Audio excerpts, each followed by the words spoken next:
Assalamualaikum warahmatullahi wabarakatuh. Anak-anakku sekalian, bagaimana kabarnya? Baik, semoga tetap sehat ya. Tetap patuhi protokol kesehatan. Perkenalkan, nama saya Setio Herlambang. Saya dari Universitas Negeri Semarang akan mengajarkan kepada kalian materi seni budaya kelas 10 semester 1 KD 3.1 memahami konsep, unsur, prinsip, bahan, dan teknik dalam perkara seni rupa.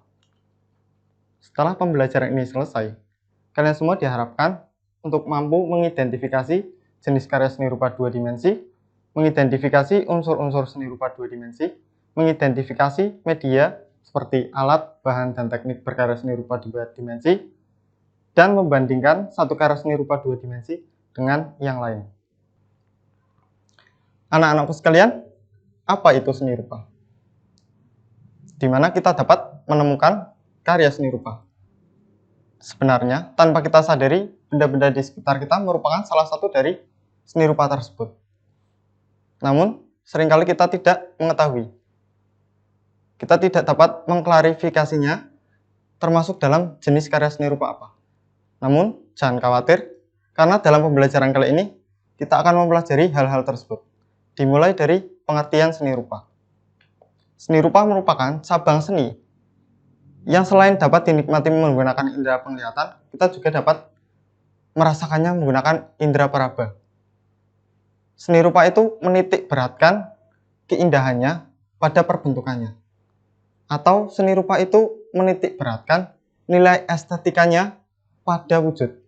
Karena seni rupa itu memiliki wujud berbeda dengan seni yang lain, cabang seni yang lain. Berdasarkan bentuk atau wujud, seni rupa dibagi menjadi dua, yaitu seni rupa 2 dimensi dan 3 dimensi. Seni rupa 2 dimensi sering disebut dengan dwi matra. Kalau 3 dimensi itu trimatra. Seni rupa 2 dimensi merupakan cabang seni yang hanya memiliki ukuran panjang dan lebar saja. Dibuat pada bidang datar. Hanya dapat dilihat dari satu arah atau dari depan. Berbeda dengan seni rupa 3 dimensi yang selain memiliki ukuran panjang dan lebar, juga memiliki ukuran tinggi, memiliki volume, atau dapat dilihat dari berbagai macam arah. Itu karya seni rupa 3 dimensi. Kemudian ini saya berikan contoh agar lebih mudah. Di sebelah sana ada karya seni batik yang merupakan salah satu contoh seni rupa 2 dimensi. Kalau vas bunga merupakan salah satu contoh karya seni rupa 3 dimensi. Karena vas bunga memiliki ukuran panjang, lebar, dan tinggi, memiliki volume, serta kita dapat melihatnya dari berbagai macam arah. Kemudian kita masuk ke contoh yang lain. Patung merupakan salah satu contoh karya seni rupa 3 dimensi. Karena patung memiliki ukuran panjang, lebar, dan tinggi. Patung memiliki volume, kita juga dapat melihatnya dari berbagai macam arah. Ini merupakan patung yang luar biasa ya. Ini patung terbesar di Indonesia. Garuda Wisnu Kencana. Lokasinya di Bali. Ini dibuat selama 28 tahun. Kalau kalian itu umurnya berapa? Belum ada 20 tahun malah ya. Ini sudah dibuat sejak 28 tahun yang lalu. Ini terbuat dari tembaga dan baja. Seperti itu. Nanti kalau kalian study tour, biasanya kelas 2 itu akan ke Bali ya. Tapi beberapa tahun ini ada pandemi, jadi tidak bisa. Kita berdoa saja agar pandemi cepat berakhir.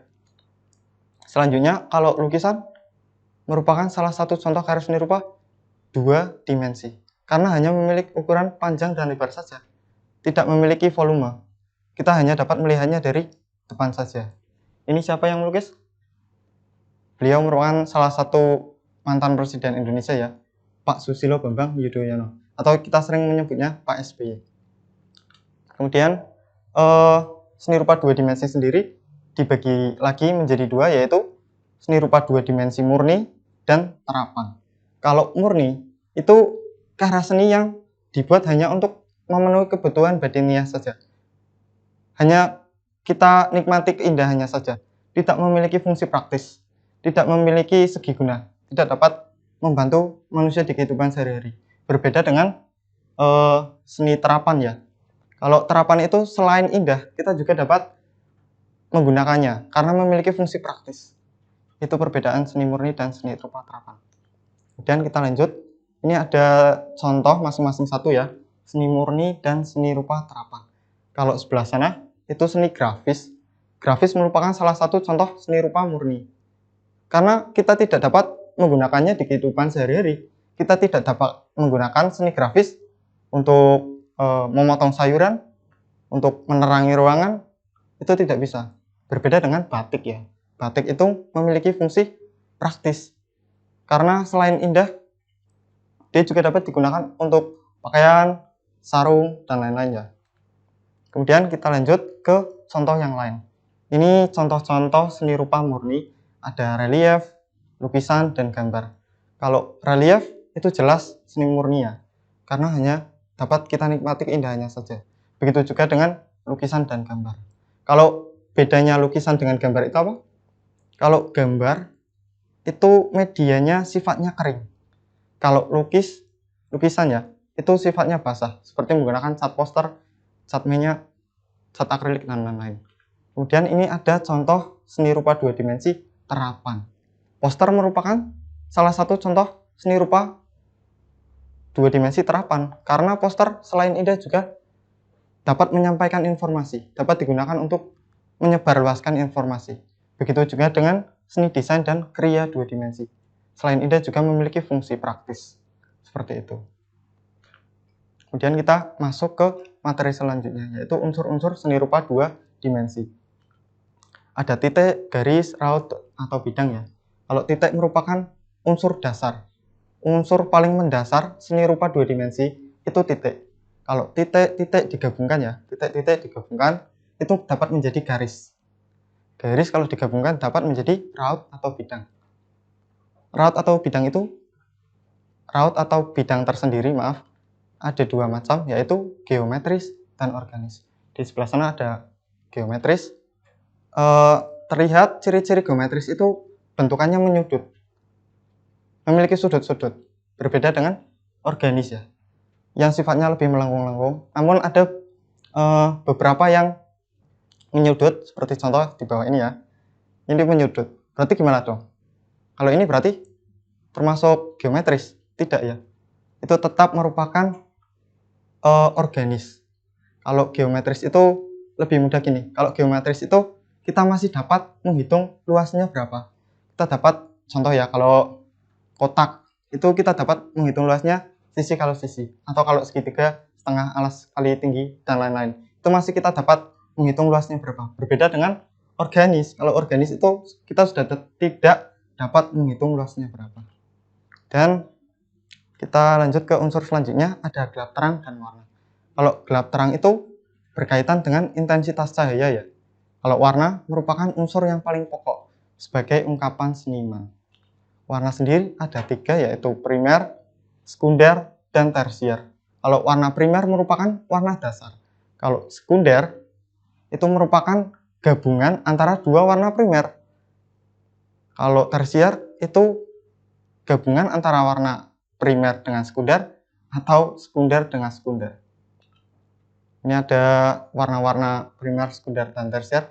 Bisa kita lihat, kalau primer itu merah, kuning, biru ya. Kalau sekunder itu oranye, ungu, hijau, dan tersier ya.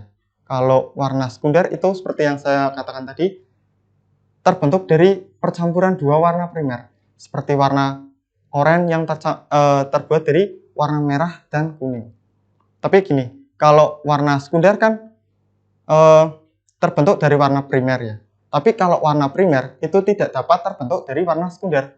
Jadi kalau kalian masih melukis ini ya, kemudian kalian kehabisan warna merah, dan kalian itu berusaha membuat warna merah dari warna sekunder, contoh kalian berusaha mencampurkan warna oranye dengan hijau atau dengan ungu, berharap agar mendapatkan warna merah, itu tidak bisa, hal yang mustahil. Karena manusia tidak dapat membentuk warna primer menggunakan warna sekunder, itu mustahil. Hanya Tuhan saja yang bisa. Kalau saya memberi contoh ya, kalian tahu cabai. Kalau cabai itu kan kalau muda kan warnanya hijau. Hijau merupakan warna sekunder. Tapi kalau matang, itu malah dia berubah jadi warna primer, warna merah. Itu sangat ajaib ya. Salah satu kebesaran Tuhan. Kita lanjut ke slide selanjutnya. Yaitu unsur yang terakhir, ada unsur tekstur. Tekstur merupakan sifat atau kualitas nilai rebahan. Tekstur sendiri ada dua macam, yaitu tekstur nyata dan tekstur semu. Kalau tekstur nyata itu apa yang kita lihat menggunakan indera penglihatan ya, dengan apa yang kita sentuh itu sama. Contoh, kita masih mengamati lukisan, itu kita lihat menggunakan indera menggunakan mata ya, itu kok kelihatan timbul, lukisannya itu kelihatan timbul. Kemudian kita sentuh menggunakan indera peraba, ternyata benar timbul, itu berarti tekstur nyata. Kalau tekstur semu itu apa yang kita lihat dengan apa yang kita raba berbeda. Contoh, kalau kita melihat lukisan, itu di mata kita itu kelihatan retak-retak. Kemudian kita penasaran dan menyentuhnya. Kemudian kok ternyata halus, itu hanya ternyata kesan warna saja, kesan gelap terang, sehingga membentuk seperti retak-retak. Itu namanya tekstur semu. Karena apa yang kita lihat dengan apa yang kita rasakan dengan indera peraba itu berbeda. Dan kita lanjut ya ke slide selanjutnya, yaitu media, alat dan bahan. Ini ada beberapa saja yang saya cantumkan ya, ada pensil, krayon, drawing pen, spidol, cat poster, tinta bak, dan lain-lain. Namun sebenarnya seni rupa dua dimensi itu tidak hanya ini saja alat-alat dan bahannya. Kita dapat menggunakan benda alam seperti arang atau daun, itu dapat digunakan untuk berkarya seni rupa dua dimensi. Kemudian setelah kita menentukan bahan, selanjutnya kita menentukan teknik ya. Teknik berkarya seni rupa dua dimensi. Ini ada pointillis, arsir, dan tusel. Ini teknik kalau kalian menggunakan bahan atau alat yang sifatnya kering. Ini ada beberapa teknik ya. Ada pointillis merupakan teknik dengan menggunakan unsur utama titik. Jadi titik-titik terus kita buat hingga membentuk suatu objek. Itu pointillis. Kalau arsir itu garis-garis. Kita bisa menggunakan garis satu arah atau dua arah gitu, untuk membuat kesan objek. Kemudian kalau tusel itu dengan cara menggosok permukaan sehingga membentuk tekstur halus yang diinginkan. Ini agar lebih mudahnya ya, saya berikan contoh. Ada salah satu karya menggunakan teknik pointillis. Ini karya yang luar biasa bagusnya ini ya. Ini unsur utamanya itu titik-titik. Jadi titik-titik terus hingga membentuk objek semacam ini. Ini luar biasa sekali karena membutuhkan kesabaran atau ketelatenan yang tinggi ya. Ini kalau kita ingin membuat kesan gelap, itu titik-titiknya lebih banyak dan berhimpitan atau berdekatan. Kalau ingin memberikan kesan terang, itu titik-titiknya lebih jarang, lebih berjauhan, lebih sedikit. Seperti dapat dilihat ya. Seperti itu. Kemudian ini ada teknik arsir dan tusel. Kalau arsir sebelah mana? Kalau arsir sebelah sini ya. Karena masih dapat kita rasakan unsur kegarisannya. Berbeda dengan tusel sebelah sana, yang teksturnya sangat halus karena digosok. Kalau arsir itu masih dapat kita rasakan kegarisannya, unsur kegarisannya. Kalau boleh cerita ya, ini kalau saya kuliah dulu, itu dosen melarang mahasiswanya untuk menggunakan teknik tusel di sebelah sana. Karena pertama ya, hasil dari teknik tusel itu yang tidak estetik atau kurang indah karena terlalu halus. Kemudian hasil gambarnya itu kotor karena pensilnya didusel ya, digosok, itu menjadi medianya menjadi kotor, kusam. Kemudian yang ketiga itu menggunakan teknik dusel itu relatif lebih cepat karena digosok, jadi gelap terangnya itu tercipta lebih cepat, berbeda dengan arsir. Karena terlalu cepat ya, mungkin mahasiswa menjadi malas untuk mengarsir. Itulah mengapa dosen saya itu ada yang anti melarang mahasiswanya untuk menggunakan teknik dusel. Dan kita lanjut, ada kalau kita menggunakan bahan yang sifatnya basah seperti cat poster, cat minyak, atau cat akrilik ya, kita bisa menggunakan beberapa teknik berikut ini. Ada teknik plakat, akuarel, atau semprot ya. Kalau teknik plakat itu biasanya menggunakan cat akrilik karena sifatnya yang dapat menutup warna sebelumnya. Kalau teknik akuarel itu teknik yang membiarkan catnya itu bersifat transparan. Biasanya menggunakan cat air. Kalau teknik semprot itu menggunakan cat yang sifatnya cair. Kemudian selain itu juga membutuhkan alat semprot atau sprayer. Kita masuk saja ke contoh. Nah, ini merupakan teknik akuarel. Bisa kita lihat ya, ciri-ciri yang lain dari teknik akuarel itu karya masih tetap terlihat basah walaupun karya sudah jadi lama, maksudnya sudah kering ya, catnya sudah kering, sudah jadi, sudah bertahun-tahun, namun karyanya itu masih dapat terlihat basah. Kemudian kalau kalian memperhatikan putih, warna putihnya ini ya di bawah ini, itu bukan putih warna cat air, itu merupakan putih kertas. Karena teknik akuarel itu tidak menggunakan warna putih, cat putih.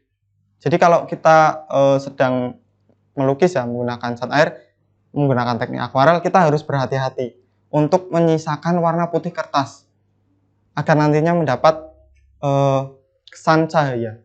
Itu kita harus hati-hati.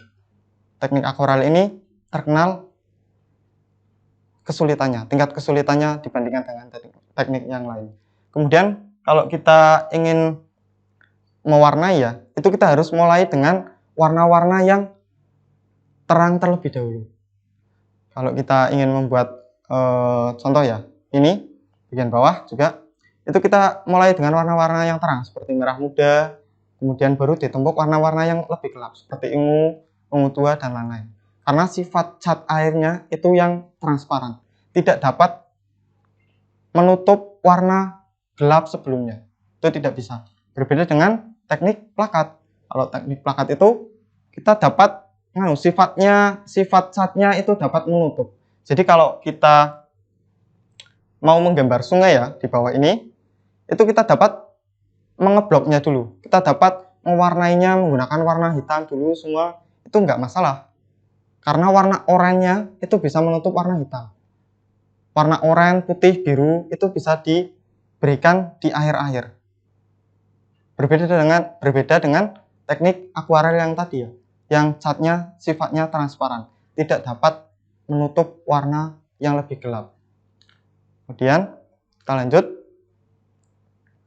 Ya, perlu saya sampaikan materi pembelajaran ini sudah selesai ya. Kita tadi telah mempelajari konsep seni rupa, kemudian cabang seni rupa ada dua ya, 2 dimensi dan 3 dimensi.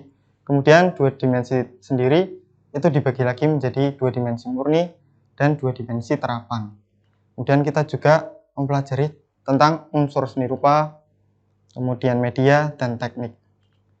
Setelah kita mempelajari, kita dapat mengetahui bahwa ini merupakan salah satu contoh karya seni rupa 2 dimensi atau 3 dimensi. Ini karpet ya, merupakan contoh karya seni rupa 2 dimensi. Karena tidak memiliki ukuran tinggi, hanya memiliki ukuran panjang dan lebar saja. Tidak memiliki volume. Kalau berdasarkan fungsi atau penciptaannya, ini merupakan contoh karya seni rupa terapan. Karena memiliki fungsi praktis, dapat digunakan di kehidupan sehari-hari. Kemudian kalau ini merupakan seni rupa 2 dimensi atau bukan? Bukan ya, ini bukan termasuk seni rupa 2 dimensi. Karena memiliki volume, ukurannya panjang, lebar, dan tinggi. Kalau lukisan, jelas merupakan karya seni rupa 2 dimensi. Ini termasuk karya seni murni. Cukup sekian yang dapat saya sampaikan. Apabila ada salah tutur kata yang kurang berkenan di hati kalian, saya mohon maaf yang sebesar-besarnya. Semoga ilmu yang saya berikan bermanfaat. Wassalamualaikum warahmatullahi wabarakatuh.